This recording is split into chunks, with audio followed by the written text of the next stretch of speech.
Welcome to Historical Legacies. Here, we dive into history's most intriguing stories, unraveling mysteries, and uncovering truths from the past. Subscribe to join our journey through time's greatest moments. William the Conqueror, the man who changed England. Introduction. In the annals of history, few figures have had as profound and lasting an impact on a nation as William the Conqueror did on England. Born in 1028 as the illegitimate son of the Duke of Normandy, William rose against the odds to become one of the most formidable rulers of the medieval world. His victory at the Battle of Hastings in 1066 did not merely change the ruler of England, it transformed the very fabric of the nation. The conquest brought a new monarchy, a reshaped nobility, and a lasting cultural and political shift that still echoes today. William's journey from a determined duke to a conquering king was not one of mere ambition, but of strategic brilliance, resilience, and calculated authority. He established a new order, replacing Anglo-Saxon governance with Norman rule, feudalism, and a centralized monarchy, laying the foundation for England's medieval development. His introduction of the Domesday Book, a revolutionary census for governance and taxation, and his ambitious castle-building program reinforced his control over England. Yet, his reign was far from uncontested.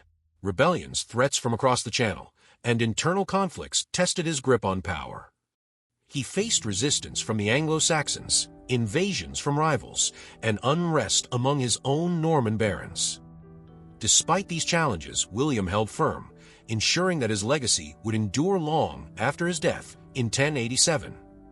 This documentary will chronicle William's rise, conquest, rule, and enduring impact on England, taking the audience through the true story of the man who changed England forever. Part 1. A Duke's Rise. William's Early Life and Normandy. Born in the year 1028 in the small town of Falaise, Normandy, William entered the world under a shadow of controversy. His father, Duke Robert I of Normandy, was a powerful yet unpredictable ruler, and his mother, Herleva, was a woman of humble origins. Though his birth secured him a claim to the duchy, his illegitimacy cast a long shadow over his early life, earning him the name William the Bastard. This stigma would shape his destiny, forcing him to prove his worth through strength, strategy, and unyielding ambition. In 1035, Duke Robert embarked on a pilgrimage to Jerusalem, never to return. His sudden death left William, barely 8 years old, as the rightful heir to Normandy. The duchy, however, was a land of shifting loyalties and brutal rivalries. Powerful Norman lords, many of whom had no desire to be ruled by a child of uncertain lineage, saw an opportunity to seize power for themselves. Almost immediately, Normandy descended into chaos. Noble families feuded over control, alliances fractured, and William's life was placed in constant danger. His guardians were murdered one by one, each new protector falling victim to the ruthless ambition of rival factions. It was a world where loyalty was fleeting, and survival depended on the ability to outmaneuver deadly opponents. Despite the treachery that surrounded him, William proved to be more than a helpless pawn in Normandy's political storm. His survival was due in part to the intervention of Henry I of France, who saw value in maintaining a stable Normandy rather than allowing it to fall into enemy hands. The French king provided military support, enabling William to crush rebellious factions and slowly regain control over his lands. Yet even with royal backing, his authority remained precarious. By his teenage years, he had learned that power could not be granted, it had to be taken. Through calculated alliances and sheer force of will, William asserted his dominance over Normandy. He surrounded himself with loyal advisors, chief among them William Fitzosborne and Roger de Montgomery, who would remain instrumental throughout his life. He also proved himself a formidable warrior, personally leading campaigns against rebels and rewarding those who remained faithful to him. His ability to inspire loyalty was as crucial as his military prowess. Each victory solidified his grip on power, turning him from a vulnerable orphan into a feared and respected leader. Normandy itself was no ordinary duchy. Born from Viking settlers, it was a land of warriors and seafarers, where strength was revered and weakness invited destruction. William embraced this warrior culture, refining his skills in combat and strategy. His early exposure to political intrigue, betrayal, and assassination attempts forged him into a ruthless tactician. By the 1040s, he was no longer just a boy fighting for survival. He was a ruler in his own right, determined to shape his destiny. In 1051, a significant political move strengthened his position further. He married Matilda of Flanders, the daughter of Count Baldwin V, forging a powerful alliance with one of the most influential noble families in Europe. This marriage not only enhanced his legitimacy, but also secured valuable military support, further cementing his authority. The boy once dismissed as a bastard had transformed into a formidable duke, one whose ambitions would not be confined to Normandy. The road ahead would lead to greater battles, greater risks, and a claim that would set him on a collision course with the fate of England. Part 2. The Making of a Warrior, William's Struggles and Military Prowess. William's rise to power had been fraught with danger, but securing Normandy was only the beginning.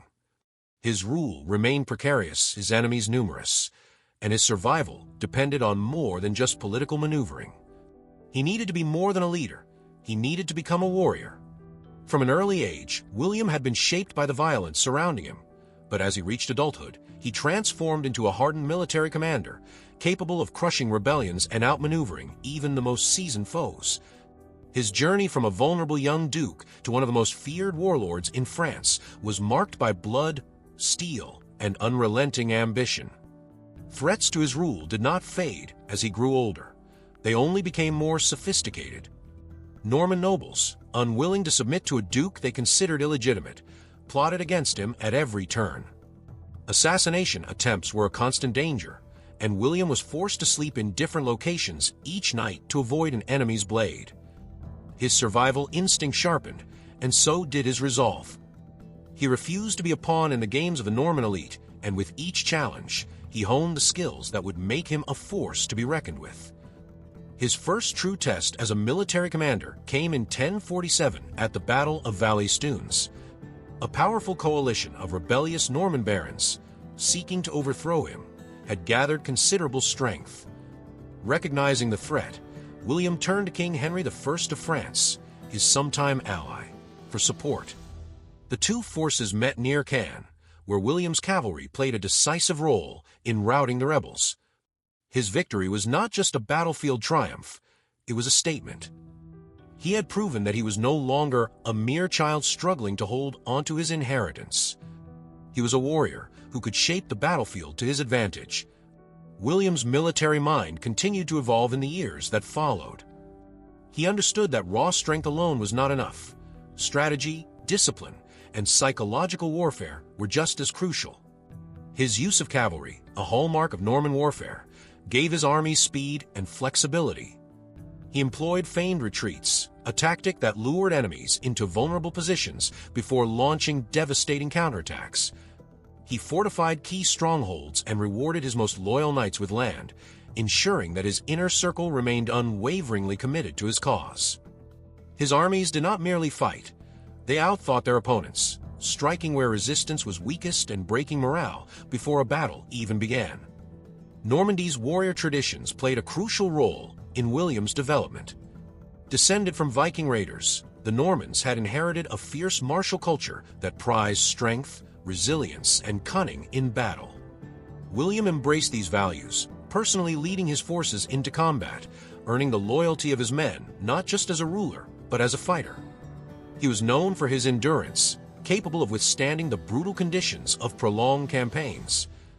Unlike many nobles who commanded from the rear, William fought alongside his soldiers, sharing in their hardships and proving himself as much a warrior as a leader. His battles were not limited to internal Norman struggles. He faced constant rivalry with Geoffrey of Anjou, a powerful neighboring lord who sought to expand his influence into Normandy. Their clashes were long and bitter, forcing William to defend his borders while simultaneously strengthening his hold over his duchy. To counter Geoffrey's influence, William strategically married off key Norman nobles to powerful allies, ensuring their loyalty and weakening the enemy's ability to sow discord within his ranks. These moves were not just political. They were part of his broader military strategy, consolidating his power while cutting off potential threats before they could fully form. By the early 1050s, William had transformed from a young duke fighting for survival into one of the most formidable military leaders in France. He had crushed his enemies, secured his duchy, and earned a reputation as a master of warfare. His conquests were far from over, and his ambitions stretched beyond Normandy. The trials he had endured had prepared him for the greatest challenge of all, a claim to a throne that would change history forever. Part 3. A claim to the throne, the promise and the betrayal. William's ambition had been forged through years of struggle, but his sights were set beyond Normandy. Across the Channel, England stood as a land of opportunity and uncertainty. Its king, Edward the Confessor, was aging and childless, leaving the future of the English throne in question. For William, fate seemed to align in his favor. His family ties to England ran deep, through his great-aunt Emma of Normandy, who had once been England's queen. More than just bloodline, William believed he had something stronger, a promise. A vow made by Edward himself, offering William the throne after his death. But promises made in the corridors of power were fragile, and in the shifting sands of English politics, loyalty was as fleeting as the tide. The Norman account held that Edward, grateful for Norman support during his exile in Normandy years earlier, had chosen William as his rightful successor. William, confident in this pledge, waited patiently, knowing that when Edward passed, the English crown would be his. Yet, across the sea, England was not so willing to yield. The powerful Anglo-Saxon noble Harold Godwin's son, Earl of Wessex, had risen as the dominant force in Edward's court. Harold was not only England's most formidable leader, but also deeply entwined with the royal family through marriage. His ambitions, though unspoken, were impossible to ignore. What happened next became one of history's most debated moments. According to Norman sources, Harold had once journeyed to Normandy, where William had welcomed him as an honored guest. During this visit, William had allegedly extracted an oath of fealty from Harold, making him swear on sacred relics to support William's claim to the throne. But oaths, no matter how solemn, could be broken. When Edward the Confessor died in January 1066, Harold moved swiftly, seizing the throne for himself. His coronation was rushed, his support among the English nobles solidified in mere days. William, still in Normandy, was blindsided. The throne that had been promised to him was now occupied by a man he considered a usurper. The betrayal cut deep, but William did not allow anger to cloud his judgment. He understood that securing the English crown required more than just military strength. It required legitimacy.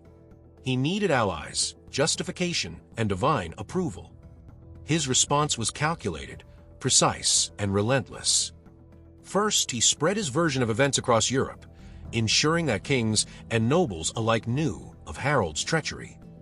Next, he turned to the most powerful force outside the battlefield, the Church. The Pope's support could turn his claim into something far greater than a mere power struggle. It could transform it into a holy cause. William petitioned Rome, presenting Harold as a perjurer who had broken a sacred oath. The Church, wary of Harold's hasty coronation and influenced by Norman diplomacy, ruled in William's favor. A papal banner was sent to Normandy, symbolizing divine endorsement for his invasion. Now, William's war was not just about reclaiming a promise, it was about restoring God's will. As preparations for war began, the rivalry between William and Harold became inevitable. Both were hardened warriors, masters of strategy, and unyielding leaders. Harold commanded the fierce Anglo-Saxon shield wall, a battle-hardened force that had defended England for generations. William, on the other hand, had honed the art of cavalry warfare, maneuvering with speed and discipline. Their confrontation would not be a mere skirmish. It would be a clash of two worlds, two leaders, and two visions for England. William knew that his moment was approaching. He had a right the will, and now the divine backing to stake his claim. All that remained was to cross the treacherous waters of the Channel and face the man who had taken what he believed to be rightfully his. The road to war had been paved with oaths and betrayals, and only one would emerge victorious. Part 4. The Road to Hastings. Preparing for the invasion of England. The storm of war gathered on both sides of the Channel, as William of Normandy prepared to seize the throne he believed was rightfully his. But claiming England was no simple feat. He needed an army strong enough to challenge Harold Godwin's son, and a fleet capable of crossing treacherous waters. The fate of England hung in the balance, and both men knew that the confrontation would decide the destiny of a kingdom. William moved with relentless purpose. He summoned warriors from Normandy, Brittany, Flanders, and beyond, promising them land and riches in exchange for their swords. His army swelled with thousands of knights, foot soldiers, and archers, each trained in the brutal arts of medieval warfare. Unlike Harold's Anglo-Saxon warriors, who primarily relied on a powerful shield wall, William's army was built for mobility, utilizing cavalry, long-range attacks, and tactical adaptability. But assembling a land force was only half the challenge. England was protected by the English Channel, and without a fleet, William's army would never set foot on its shores. Norman shipwrights worked tirelessly, constructing a massive fleet of transport ships. Each vessel was designed to carry men, horses, and supplies across the unpredictable waters. William ensured that his invasion force had everything it needed: food, weapons, armor, and siege equipment. It was a colossal effort, but William was nothing if not meticulous. He understood that the strength of an army was not just in its soldiers, but in its ability to be sustained over long campaigns. Across the Channel, Harold knew that war was coming. He gathered his forces, positioning them along England's southern coast, ready to repel any invasion. His men were loyal, disciplined, and experienced in defending their homeland. Yet, Harold's position was precarious. He had seized the throne quickly after Edward's death, but with William's claim backed by the Pope, his rule was not universally accepted. Meanwhile, he could not afford to wait idly. His army had to remain prepared, but keeping troops stationed for extended periods drained resources and tested morale.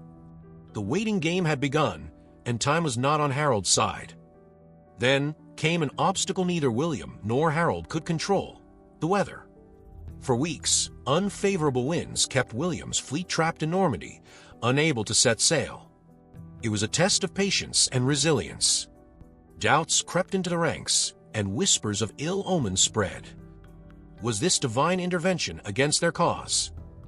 William crushed any sign of weakness, assuring his men that the delay was temporary and their victory inevitable.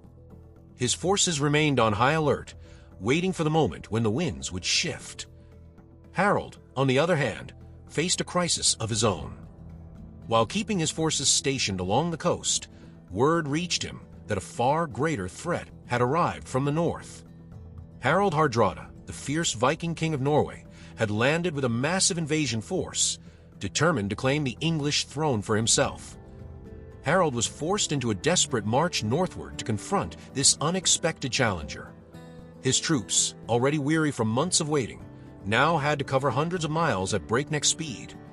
The strain on them was immense, but Harold could not afford hesitation. The Battle of Stamford Bridge on September 25, 1066, ended in a decisive English victory, but it came at a heavy cost. Harold's forces had fought fiercely, but they were battered, exhausted, and depleted. William, ever the opportunist, seized the moment. With Harold still reeling from battle, the winds finally turned in his favor. His fleet set sail, crossing the Channel with remarkable efficiency.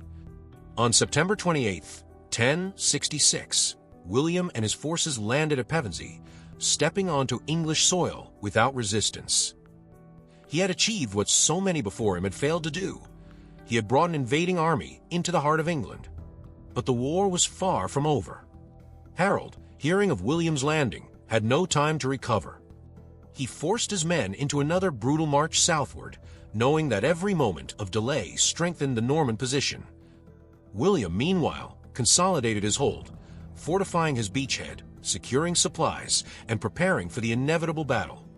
The chessboard had been set. Two rivals, both hardened warriors, both determined to rule, would soon meet in a final confrontation. The Battle of Hastings was no longer a distant possibility. It was an unavoidable reality. The fate of England would be decided in blood, steel, and unyielding ambition. Part 5, 1066 and the Battle of Hastings, the turning point.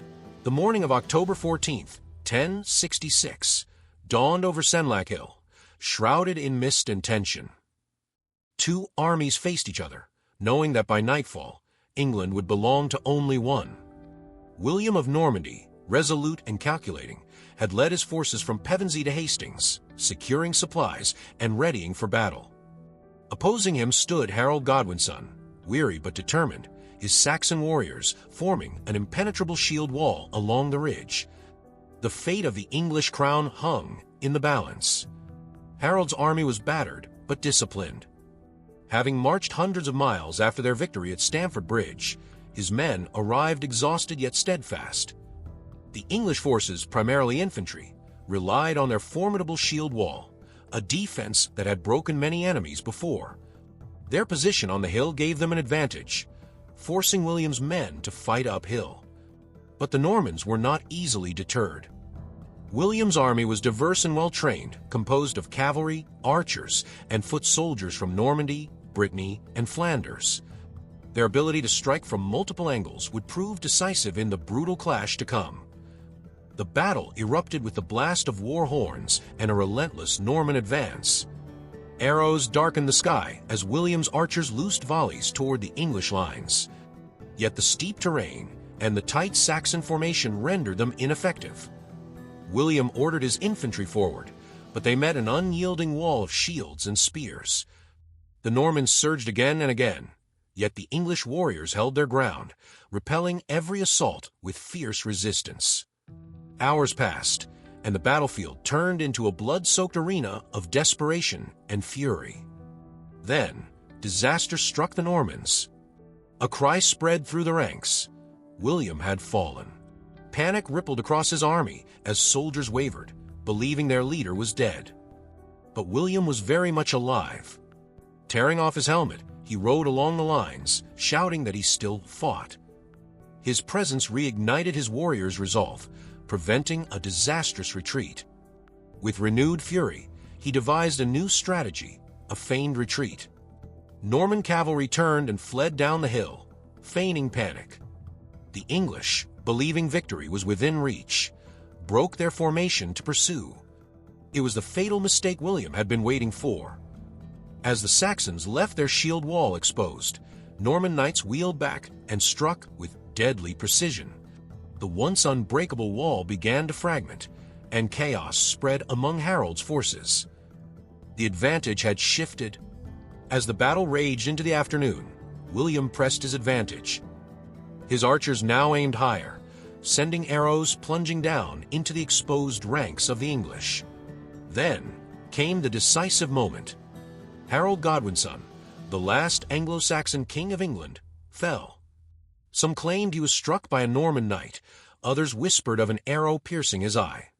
However he died, his fall shattered English morale. Leaderless and overwhelmed, the Saxon ranks crumbled. The Normans surged forward, cutting down the fleeing remnants of Harold's army. By dusk, the battlefield was silent except for the groans of the dying. With Harold dead and his forces scattered, England belonged to William. The conquest was not yet complete, but the decisive battle had been won. The road to the throne lay open, paved with the blood of warriors who had fought for a lost cause. The last stand of Anglo-Saxon England had ended in fire and steel. William, the victor, would soon be known by another name, the Conqueror. Part 6, Securing the Crown, William's Coronation and Early Rule. The battlefield of Hastings lay behind him, but William's conquest was far from over. Though Harold had fallen, the English spirit had not yet been broken. The road to London was fraught with resistance, and William knew that brute force alone would not secure the throne. His strategy was one of calculated dominance, combining intimidation, diplomacy, and displays of power to ensure submission. William advanced cautiously, his forces moving through Kent and across southern England. Some towns resisted and were met with brutal retribution, their lands torched as a warning to others. Yet many, recognizing the futility of further defiance, surrendered without a fight. London, though defiant at first, saw the fate of other towns and hesitated. The English nobility, leaderless and divided, ultimately submitted. Among them was Edgar Atheling, the last direct heir of the Anglo-Saxon royal line, whose claim to the throne crumbled before William's might. With the nobles yielding, the stage was set for William's coronation. On Christmas Day, 1066, William entered Westminster Abbey, where he would be crowned King of England. The air was thick with anticipation, as both Normans and English gathered to witness the moment that would change the kingdom forever. For William, the timing of the ceremony was symbolic.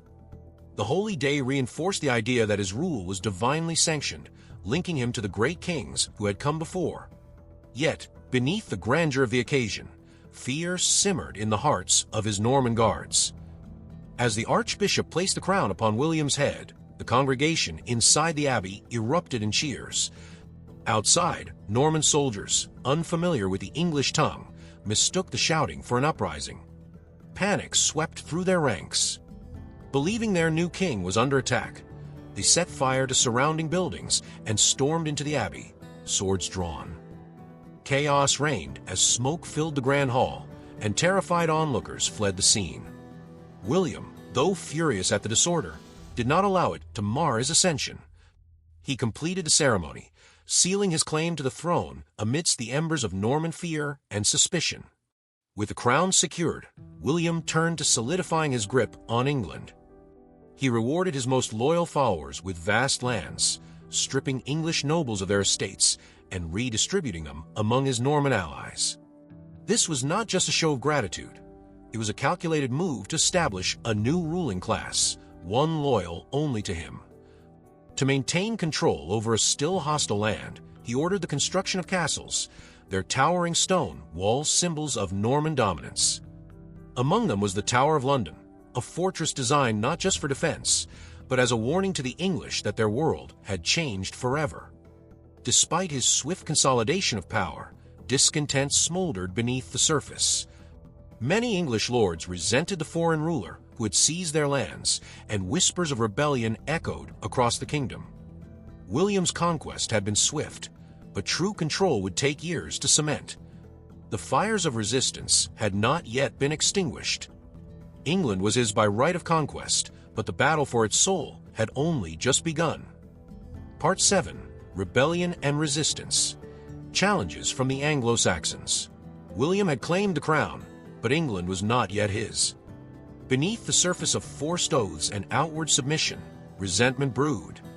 The Anglo-Saxon lords, stripped of their lands and titles, saw Norman rule as a foreign yoke imposed upon them. The common people, burdened by new laws and taxes, whispered of rebellion. From the south to the north, pockets of resistance emerged, threatening to undo everything William had fought for. The first signs of defiance erupted in 1067 as unrest flared across Kent and Exeter. Norman garrisons, still unfamiliar with the land and its people, struggled to maintain order. While some rebellions were swiftly crushed, others proved more enduring. The greatest challenge to William's rule came in 1069, when Edgar Atheling, the last surviving heir of the Anglo-Saxon royal line, emerged as the figurehead of resistance. Though young and untested, Edgar held a powerful claim and rallied those who still dreamed of an English king. Seeking allies, he forged ties with the Danes, who saw an opportunity to reclaim influence in England. When the Danish fleet arrived, northern England exploded into open rebellion. The uprising in York was the most dangerous threat William had yet faced. Guerrilla fighters harassed Norman forces, striking from the shadows and disappearing into the forests. They avoided open battles, knowing they could not match the Norman cavalry. Instead, they relied on ambushes, cutting off supply lines, and attacking isolated garrisons. The rebels took control of York, forcing William into a brutal counteroffensive. He stormed a city, burned its defenses, and massacred those who resisted. But Edgar escaped, retreating into the wilds, waiting for another chance to strike. Meanwhile, revolts flared across the west and north. Edric the Wild, an English noble from the Welsh borderlands, launched a rebellion alongside the Welsh princes. His forces raided Norman holdings, forcing William to divert troops away from other threats.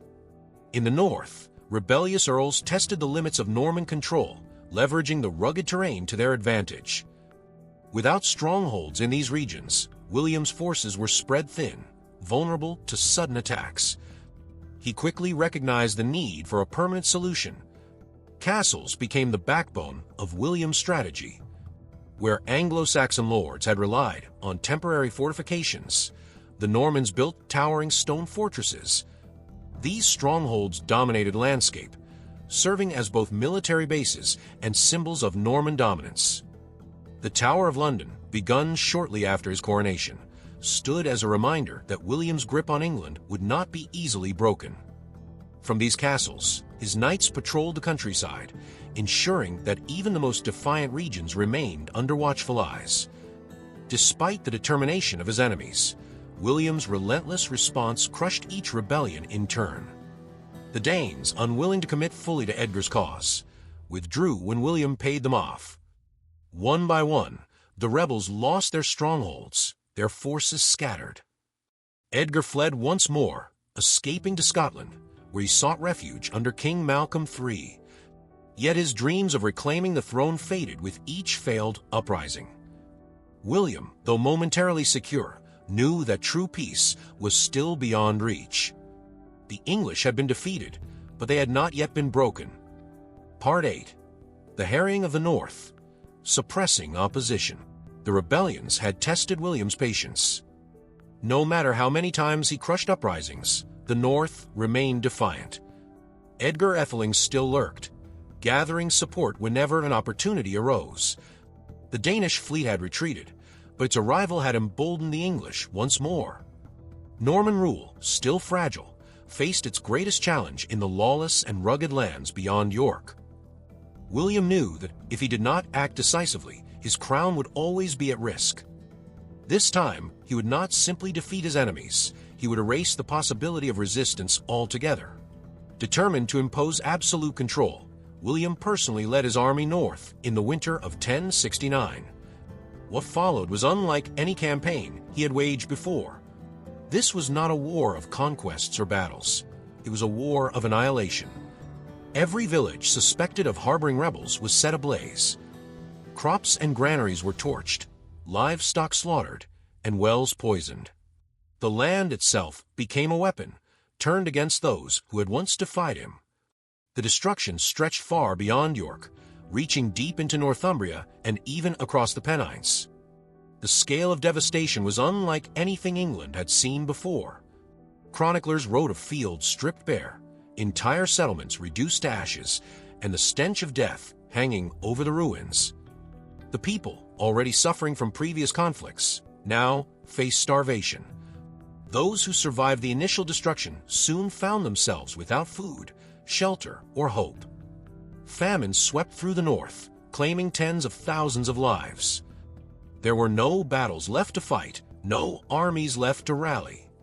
The land itself had turned against the people, leaving them with nothing but hunger and despair. English nobles who had once resisted now faced an impossible choice: surrender or perish. Some, like Waltheof, Earl of Northumbria, submitted, hoping to salvage what little power they had left. Others, including those who had once fought alongside Edgar, either fled or were hunted down. The North, which had long been a stronghold of Anglo-Saxon defiance, was now a wasteland of ashes and bones. William had not just crushed the rebellion, he had broken the spirit of resistance itself. To ensure no further uprisings, Norman strongholds rose from the ruins. Castles such as York Castle were built as symbols of power, their stone walls towering over a defeated land. No longer could rebels rely on scattered villages for shelter or supplies. The once proud earldoms of the north had been reduced to obedient territories under Norman rule. For years, the scars of this devastation remained visible, a grim reminder of what defying William's rule had cost. The harrying of the North would leave a permanent mark on England. The depopulated lands took decades to recover, while the North's political power faded under Norman dominance. Future generations would inherit not just the lands left behind, but the memory of fire and ruin. William had turned England into his kingdom, but at a cost that even some Normans questioned. The English had been subdued, yet their suffering would not be forgotten. The echoes of destruction would shape England's history for years to come. Part 9. A New Order. The Norman feudal system in England. With the rebellion quelled and the North subdued, William's vision for England began to take shape. The Anglo-Saxon way of life had been shattered, and in its place, a new order emerged, a feudal system that would redefine the structure of English society. The once proud Anglo-Saxon nobility, stripped of their lands and titles, were replaced by Norman barons and knights, whose loyalty to William was unwavering. No longer could local lords wield their power without fear of retribution. William's control over the land was now absolute. The foundation of this new order was a system of land ownership that centered around loyalty and service. William, as king, held ultimate dominion over all the land in England. Beneath him were his tenants-in-chief, powerful barons who received vast estates in exchange for military service and support. These barons, in turn, granted land to their knights, who swore allegiance to them and served in battle when called upon. The result was a rigid hierarchy, with William at the top and peasants at the bottom, their lives governed by the rules of the land they tilled.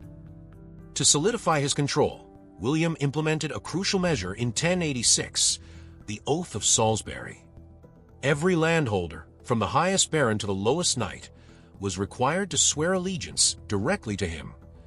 No longer could nobles pay lip service to local allegiances or rebel in secret. This move ensured that all landholders were bound to William by personal loyalty rather than a network of regional connections. For the first time, the idea of a central, unified kingdom began to take root. Norman castles played a pivotal role in enforcing this new feudal order. These stone fortresses, symbols of Norman power, were not only military strongholds, but also administrative centers. From within their walls, barons and their knights controlled the lands, collecting taxes and overseeing the day-to-day affairs of the peasants. Castles were scattered across the kingdom, each strategically placed to keep watch over a region and prevent any possibility of rebellion. As for the common people, life under feudalism was harsh. Many Anglo-Saxon peasants, once free landholders, found themselves reduced to serfs, bound to the land they had once worked independently. They owed allegiance to their Norman lord, who controlled their labor and productivity in exchange for protection and a small plot of land to work. In many cases, they had no say in matters that shaped their lives and were subject to the whims of the lord who owned them. The feudal system was not just about land. It was about control, and nowhere was this more evident than in the church. William, a devout Christian, understood the power the church held over the hearts and minds of the people. As he had done with the secular nobility, he placed loyal Normans in high positions within the church, ensuring that its vast lands and wealth were under his control. Monasteries and churches, once centers of Anglo-Saxon power, now served the interests of Norman rulers. The church, though still a powerful institution, became an integral part of the feudal structure. The impact of feudalism was profound, not just on the land and its people, but on the very fabric of English society. It reshaped relationships between lord and vassal, introduced new systems of taxation and governance, and made rebellion far more difficult. For the Anglo-Saxons, the rise of feudalism meant the complete loss of autonomy. Their world had been remade, and the Norman hand was now visible in every corner of the kingdom. While the system would evolve over the centuries, it laid the foundation for medieval England and ensured that the monarchy's grip on power remained strong. Feudalism also had cultural and social implications that lasted for generations. The introduction of Norman customs, language, and law permeated every level of society. The elite spoke Norman French, while the common people, though still speaking Old English, began to see their language and traditions slowly overtaken by the new Norman order. The imposition of Norman law further diminished the influence of Anglo-Saxon traditions, leading to tensions that would persist for centuries.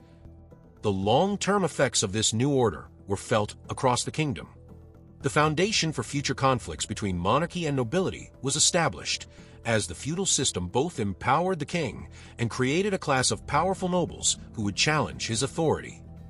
William had reshaped England in his image, but the tensions between the crown and the barons would eventually lead to new struggles for power. Part 10. The Domesday Book, William's Great Survey and its Impact. As William tightened his grip on England, one challenge remained: how to fully control, tax, and govern a land still settling under Norman rule. The answer came in the form of one of the most ambitious administrative undertakings of the medieval world, the Domesday Book. Commissioned in 1085, this vast survey would leave no corner of England unchecked, recording every village, manor, and resource under Norman control. It was a ledger of power, a tool of taxation, and a weapon against rebellion, ensuring that no land, no wealth, and no subject could escape William's reach. The origins of the Domesday Book lay in William's need for financial and military security. Aware of potential threats from Viking invasions and unrest within his own realm, he needed a precise understanding of England's wealth to raise armies and fund defenses.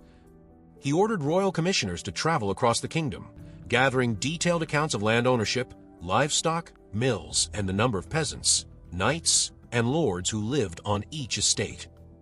Nothing was left to chance. The survey's scope was staggering. Every landholder, from the most powerful baron to the lowest villain, was accounted for. It categorized land by its value before 1066, its worth under William's rule, and its projected revenue in the future. The results revealed how drastically the Anglo-Saxon elite had been displaced, with Normans now controlling vast swathes of land. For William, it was more than just numbers. It was proof of his conquest and a record of his dominion. But the process of gathering this information was far from simple. Royal commissioners, escorted by armed men, rode from village to village, interrogating local officials, clergy, and landowners. The questioning was relentless. What lands did they hold? How many oxen plowed their fields? What mills, fisheries, and forests did they control? Who lived on the land, and what taxes were they paying? Fear gripped many as they answered, knowing that their words would shape the new Norman order. The name Domesday itself speaks to the dread it inspired. To the Anglo-Saxons, it was a book of judgment, its decisions as final as those of the last day. Land that was listed belonged to its recorded owner without dispute, and failure to report property truthfully could mean confiscation or worse. There was no appeal, no way to contest its rulings. It was a symbol of Norman dominance, a written decree that England now belonged to William and his followers. Yet beyond its immediate impact, the Domesday Book laid the foundation for an organized system of governance. With every estate documented, taxation became more structured, preventing nobles from underreporting their wealth. Disputes over land ownership, once settled through violence, were now judged based on the records of the book. William had not only conquered England physically, he had captured it administratively, ensuring that no challenge to his rule could come from uncertainty or deception. The Domesday Book also played a critical role in securing William's military power. The accurate accounting of wealth allowed him to raise taxes effectively, ensuring a steady supply of funds for castles, armies, and mercenaries. Every fortress built, every knight sworn to duty, was funded through a system now fully under his control. The once chaotic land divisions of pre-conquest England had been replaced with a meticulously structured Norman hierarchy. Over time, the significance of the Domesday Book only grew. It became the ultimate legal authority in land disputes, shaping property laws for centuries to come. No future English king could ignore its impact. Its records were consulted in legal cases well into the 13th century, and its principles of taxation and governance influenced medieval administration long after William's death. It was more than just a survey. It was a blueprint for ruling a kingdom. The Domesday Book was, in many ways, William's final act of conquest. The sword had given him England, but the pen ensured his rule would endure. With every name and number inked onto its pages, the last vestiges of Anglo-Saxon autonomy faded. William's kingdom was no longer just a land won through battle. It was a realm defined by records, laws, and absolute control. The Norman age was now fully entrenched, and there was no turning back. Part 11. Fortresses of Power, Castles, Architecture, and Norman Influence. When William the Conqueror claimed England, he did not rely solely on armies and laws to maintain control. Instead, he reshaped the very landscape of the kingdom with an imposing network of fortresses. Castles became the physical embodiment of Norman rule, towering over towns and villages, a stark reminder that England now belonged to its conquerors. From the moment William set foot on English soil, castle building became a necessity, a strategy of war, governance, and domination. The first Norman castles, known as motte and bailey fortifications, were built rapidly. Constructed from timber and raised on artificial mounds, these castles allowed William's forces to establish strongholds across England within weeks of victory. The wooden palisades and elevated positions provided defensive advantages, enabling small Norman garrisons to control vast regions with minimal manpower. These fortifications were not just military outposts. They were statements of power, their very presence unsettling to the Anglo-Saxon populace. Among the most imposing of these structures was the Tower of London, one of the first stone castles built under William's command. Strategically positioned at the heart of England's largest city, it served as a fortress, royal residence, and prison. The tower symbolized Norman authority over the capital, ensuring that even the most powerful Anglo-Saxon nobles understood their subjugation. It was the beginning of a transformation that would see England's cities and countryside dominated by towering Norman fortifications. As William's rule solidified, wooden castles were gradually replaced with stone. Stone castles were far more resilient, capable of withstanding prolonged sieges and attacks. Their thick walls, towering keeps, and strategically placed battlements made them virtually impenetrable to rebel forces. This shift marked a new phase in Norman military dominance, as castles became not only defensive structures but also administrative centers from which the kingdom was governed. Beyond military function, these castles played a crucial role in reshaping England's urban landscape. Around many of them, castle towns emerged, new communities that grew in the shadow of Norman fortifications. Markets, trade routes, and local governance began to revolve around these strongholds, further entrenching Norman influence in daily life. Anglo-Saxon settlements were either absorbed into these new centers of power or faded into obscurity. The Normans had not only conquered England's people, they were reshaping its very civilization. Alongside castles, William and his successors also introduced a new architectural style to England's churches and cathedrals. Romanesque architecture, with its massive stone walls, rounded arches, and grand columns, replaced the simpler Anglo-Saxon structures. These new Norman churches were meant to impress, intimidate, and establish religious legitimacy. Cathedrals such as Durham and Winchester, built under William's rule, showcased the same monumental ambition that defined Norman castles. Faith and power were intertwined, and the Normans ensured that both were visible in every corner of England. Strategically, castles were built in regions prone to rebellion, along key rivers, trade routes, and borders where unrest was most likely to arise. They provided immediate military response capabilities, with garrisons ready to crush uprisings before they could spread.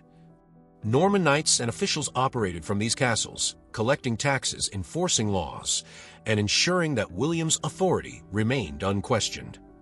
They were not just fortresses, they were nerve centers of an empire in the making. The psychological impact of these castles on the Anglo-Saxon people was profound. Where once their own halls had stood, now rose Norman strongholds, cold and unyielding. Every towering keep was a reminder that England had changed forever. Resistance became futile in the face of these stone giants, and submission was reinforced through the sheer physical presence of Norman dominance. The castles were not just buildings. They were symbols of conquest, projections of fear, and undeniable proof that William's rule was absolute. The legacy of Norman castle building endured long after William's death. These fortresses influenced European military architecture for centuries, setting the standard for medieval warfare and defense. Many remain standing today, their stone walls bearing silent witness to the transformation of England under Norman rule. What began as a means of control became a defining feature of the English landscape, an enduring testament to William's conquest. Through castles, cathedrals, and fortifications, William reshaped England not just politically, but physically. The Norman age was not only written in laws and battles, it was carved into the very stone of the land. Part 12. Struggles and conflicts, war with France, and internal threats. William the Conqueror's triumph at Hastings secured England, but his rule was far from uncontested. Even as he crushed Anglo-Saxon resistance, a greater challenge loomed across the Channel. Normandy, the land of his birth, remained vulnerable, and his greatest rival, King Philip I of France, sought to weaken him at every turn. Despite being King of England, William was still the Duke of Normandy, a vassal to the French crown. This dual role created a dangerous conflict of interest, as Philip I viewed William not as an equal, but as a powerful threat. Tensions escalated as the French king encouraged revolts among William's Norman barons, offering them protection and support in their bid for greater autonomy. The same ambition that had driven William to seize England now forced him into a brutal struggle to maintain control over his ancestral lands. Rebellions flared throughout Normandy, fueled by discontent among the nobles who resented William's tight grip on power. The heavy taxes required to finance England's conquest and defense had bred resentment, and many Norman lords saw an opportunity to break free from William's authority. Some of William's own men betrayed him, siding with Philip in the hopes of securing greater independence or favor with the French crown. The once unified Norman nobility fractured, forcing William into constant battles not just against France, but against his own rebellious vassals. Yet, the most painful betrayal came from within his own family. William's eldest son, Robert Curthose, embittered by his father's refusal to grant him real power, rebelled against him. With Philip's backing, Robert gathered an army and launched a direct challenge to his father's rule. Their conflict reached a climax in 1079 at the Battle of Gerberoi, where Robert struck down and unhorsed William in combat, a humiliating moment for a king known for his battlefield prowess. Defeated and wounded, William was forced to retreat, a bitter reminder that his own blood had turned against him. Determined to reclaim control, William launched relentless military campaigns to subdue Normandy and counter France's influence. He waged war with precision, crushing rebel strongholds and punishing disloyal nobles. Castles became the key to his strategy, fortresses that could withstand sieges and serve as administrative centers.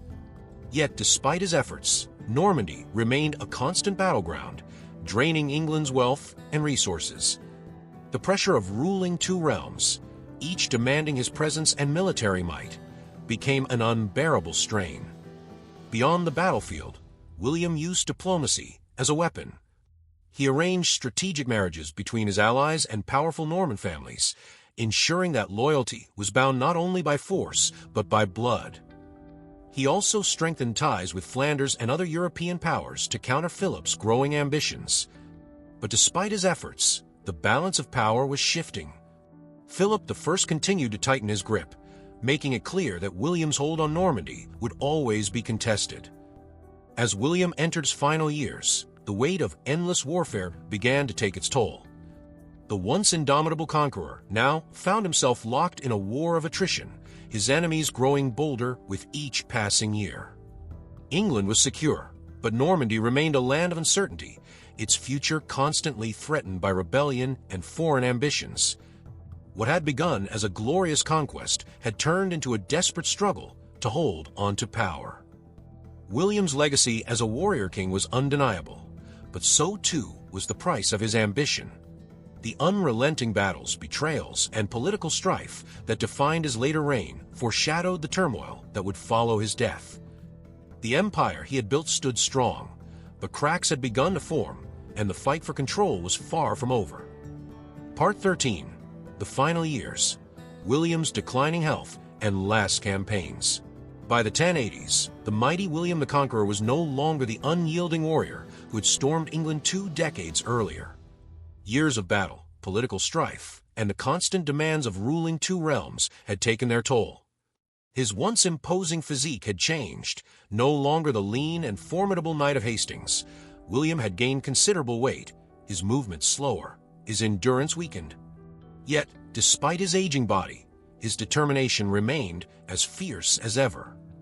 His greatest enemy, King Philip I of France, had not relented. Normandy remained a battleground, and William was forced to defend it against growing threats. Philip, eager to undermine William's authority, encouraged rebellions among the Norman barons and seized key fortresses.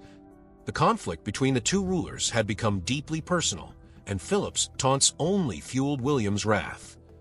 The French king mockingly referred to William as a pregnant woman, ridiculing his weight and old age. Enraged by the insult, William prepared for what would become his final campaign. In 1087, determined to make a final display of strength, William launched an attack on the French town of Mantes. The town, which had fallen under Philip's control, was a strategic target. Its destruction would serve as both revenge and a warning. William's forces burned Mantes to the ground, leaving nothing but smoldering ruins in their wake. However, in the chaos, fate struck a cruel blow. While riding through the devastated town, William suffered a severe injury. Accounts differ on how it occurred. Some say his horse reared unexpectedly, throwing him onto the pommel of his saddle, while others claim his heavy armor crushed his weakened body upon impact. Either way, the injury was devastating, likely causing severe internal damage. Racked with pain, William was forced to retreat, his once mighty frame now failing him. He was taken to Rouen, the Norman capital, where he was placed in the priory of St. Gervas to recover. But the wound festered, and it soon became clear that the conqueror's end was near. As William lay dying, the great warrior king was forced to confront the bitter realities of his life. The empire he had built was on the verge of division, and his sons, who had once fought at his side, were now embroiled in their own power struggles. His eldest son, Robert Curthose, had long been a thorn in his side, demanding his inheritance and rebelling against his father with Philip's support. Meanwhile, William Rufus, ambitious and calculating, sought control of England, positioning himself as the rightful heir. Their rivalry would shape the future, but for William, it was a final reminder of the burdens of kingship. The Church, which had once been his ally, had grown wary of his rule. William's heavy taxation of religious institutions and past conflicts with the papacy had left a stain on his legacy. In his final days, he sought reconciliation, granting lands to monasteries and making amends for past offenses. Yet even as he sought peace, he remained haunted by the bloodshed of his reign, the countless lives lost to his conquests, the destruction he had wrought, the unrelenting pursuit of power. Realizing that his empire could not remain whole, William made a fateful decision. He divided his lands. Normandy was given to Robert, despite their bitter conflicts, while William Rufus was granted England. His youngest son, Henry, received only silver, though fate would later carve a greater path for him. With this division, the foundation was laid for future discord, a fractured realm that would soon be engulfed in rivalry and war. As his condition worsened, William's once commanding voice grew weak. His final words were not of triumph, but of regret, reflecting on the weight of his conquests, the fleeting nature of power, and the inevitability of death. On September 9th, 1087, the man who had reshaped England and Normandy drew his last breath. The conqueror, who had spent his life in pursuit of dominion, left behind an empire teetering on the edge of uncertainty. Part 14. The Death of a Conqueror, Succession, and Dividing the Empire. On September 9th, 1087, William the Conqueror, the once mighty ruler of England and Normandy, breathed his last. Yet in death, as in life, his story was marked by turmoil and division. The great warrior, who had shaped the course of history, was left abandoned in his final moments. His knights and nobles, sensing the shifting tides of power, fled the priory at Rouen, scrambling to secure their own interests. His servants, once loyal to the core, looted his possessions before disappearing into the night. William had ruled with an iron fist, but in death he was left utterly alone. News of his passing spread quickly, reaching both Normandy and England, as well as his old rival, King Philip I of France. Philip's reaction was laced with mockery. He reportedly laughed at William's demise, saying that a great fire has gone out. But for those who had lived under his reign, the response was divided. In Normandy, some mourned the loss of a strong ruler who had maintained order. In England, many saw his death as the end of an oppressive conqueror whose rule had brought devastation, heavy taxes, and unrelenting war. William's body was prepared for transport to Caen, where he had decreed he would be buried in the Abbey of Saint Etienne, a church he had founded decades earlier. But even in death, fate showed him no mercy. During the journey, his remains were left unattended and without the usual honor afforded to kings. Upon arriving in Caen, disaster struck. A fire broke out in the town, forcing many in the funeral procession to flee. The chaos reflected the unraveling of the empire he had fought so hard to control. At the funeral, as priests prepared to lower William's body into the tomb, another humiliation unfolded. A local noble, Asselin, stepped forward and interrupted the service, declaring that the land on which the abbey stood had been stolen from his family. He demanded compensation before allowing the burial to continue. In an ironic twist, the conqueror, who had taken England by force, was now accused of being an illegitimate occupant of his final resting place. The monks, desperate to complete the service, agreed to pay the noble for the land. Only then could William be laid to rest, but the final insult had yet to come. William's body, swollen from his injuries and decaying in the summer heat, had grown too large for the stone tomb prepared for him. When the attendants attempted to force it inside, the pressure caused his corpse to rupture. A terrible stench filled the abbey, sending some mourners reeling. It was a grotesque and undignified end for a man who had once been the most powerful ruler in Western Europe. The conqueror, who had once stood tall on the battlefield, was now reduced to decay and scandal. But while his physical remains found a troubled rest, his empire remained far from settled. As per William's final decree, Normandy was given to his eldest son, Robert Curthose, despite their bitter conflicts. England was granted to William Rufus, who wasted no time securing his rule and taking the crown. Henry, the youngest son, was left only with silver, though his hunger for power would later drive him to seize a throne of his own. The once united domains of England and Normandy now drifted apart. With Robert and William Rufus ruling separately, tensions quickly arose. Normandy, under Robert's rule, lacked the strong leadership that had defined his father's reign. England, under William Rufus, braced for resistance and rebellion. The once mighty empire that William had forged through blood and conquest was already beginning to fracture. The nobility, sensing the instability, maneuvered for power, knowing that the future of the realm hung in the balance. Despite his grand conquests, William's death left an uncertain legacy. His reign had reshaped England, introducing Norman governance, feudalism, and castles that still stand today. Yet in dividing his realm, he had unknowingly set the stage for future conflicts. The conquest had been his greatest triumph, but it was not a permanent victory. It was merely the beginning of a new era of wars, rivalries, and shifting power. Even in death, the shadow of William the Conqueror loomed over England and Normandy.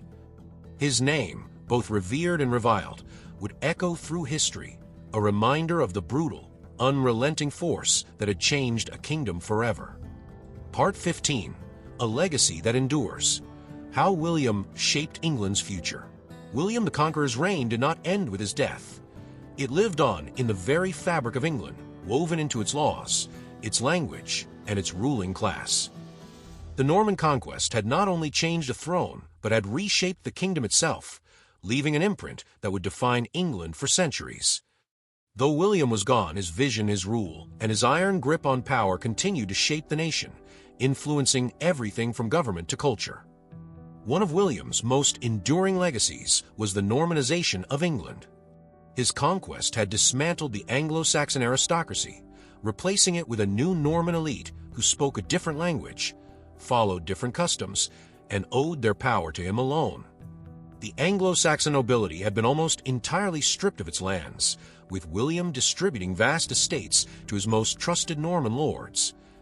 This transformation extended beyond the ruling class. Norman customs, architecture, and governance took deep root in English society.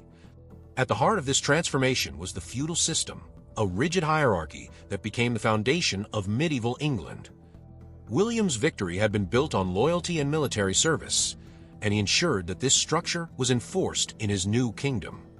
Every landholder swore allegiance to the king, and in return, they were granted lands to rule, so long as they provided soldiers when called upon. This system solidified William's control, ensuring that no noble could rise against him without risking everything. It created a centralized monarchy, where power flowed downward from the king in a structured and controlled manner. Yet, William's influence was not confined to politics. His reign also shaped the cultural and linguistic evolution of England. Norman French became the language of the court, the nobility, and the legal system, blending over time with Old English to create the early foundations of Middle English. This fusion of languages gave birth to thousands of new words, altering English permanently.